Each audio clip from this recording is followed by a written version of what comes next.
umeishia huko hata ndani mwingine. Kwa message yangu haioni. Mimi sijaangalia message kwa sababu nilikuwa busy sana. Nimeamka nimebana. Kwa hata simu sijashika kwa wakati. Basi poa. Njoo sasa.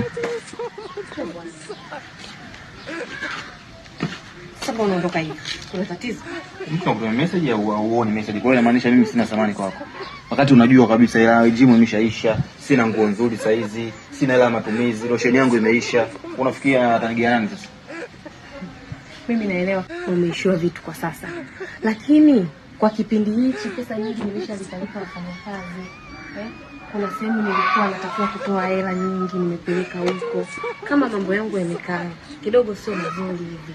Sasa Musa hebu ngoja. mimi sio una hela. Lakini sasa jamani mpenzi. Wewe hauna hela. Sasa kama hauna hela sasa mapenzi tena yafanyike. Sasa ndio unanikasirikia. Wewe kama hauna hela basi. Kama hauna hela basi mimi nitakela matumizi. Wewe kama hauna poa. Basi ngoja nikakuelezea hata kulinda. Nakutosha. Itanisaidia siku 3. Lakini na nusu. At least naweza kanisaidia. Basi usinune. Hadi basi. Mimi siendi bwana.